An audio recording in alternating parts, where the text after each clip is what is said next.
I'm Alexis. Do you believe passion, intimacy, and commitment are necessary for a healthy relationship? I think you need a little bit of each of those in order to have a healthy relationship. Which of the three do you find the most important to have in a relationship? I think intimacy is the most important. Is it possible to have too much of a single component of love? And if so, what makes it negative? Like I said, I think too much commitment could be bad for a relationship. I think that if you're too committed to someone, there's no telling really how much you would take or how much you would be willing to go through for that individual, and it might not be healthy for the relationship and also not healthy for yourself. In your opinion, if these do not eventually balance out, is the best option to end the relationship?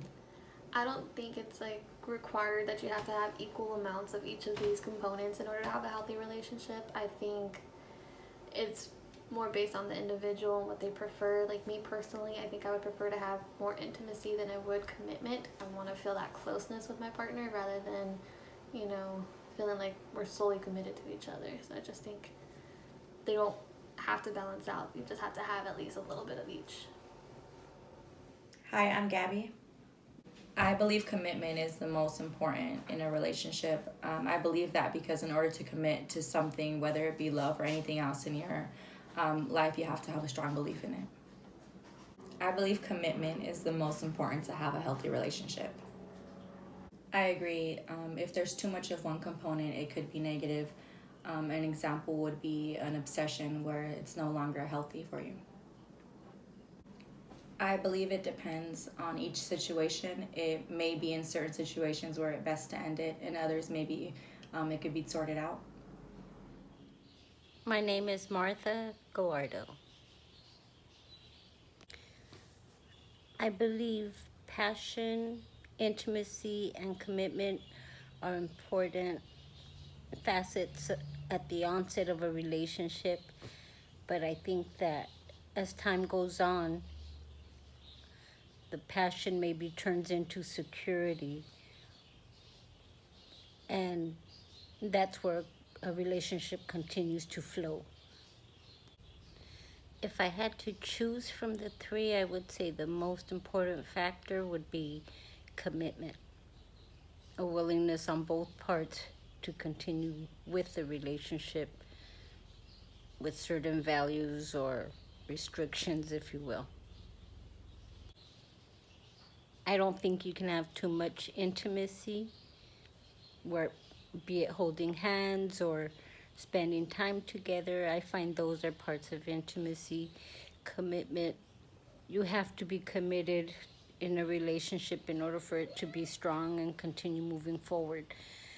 Being passionate, if you're talking in a physical sense, that might create issues down the line where one partner perceives someone being too passionate and the other not enough, and that might transpose into, well, this person doesn't care enough or what have you. So that one, I think that's a personal reflection on someone's interpretation. I don't think a relationship should end just because the three components don't balance out. I think that happens in every relationship. At one point or another, someone feels more passion, someone feels more intimacy, someone feels more or strives for more commitment. But I think that if you're lacking two of the three, then things should be discussed, and that's where communication steps in. And I think that's one of the components that was missing in these questions that were given to me. I think those 4 items are the most important in a relationship, but be that as it may, if they're not balanced out, I don't think that's a reason for, disillusionment or dissolving the relationship. This interview is based upon the triangular theory of love by Robert Sternberg Each participant had their own perspective on the components of love based on their individual experiences. Although each participant found significance in different components, they still fell under one of the 7 forms of love.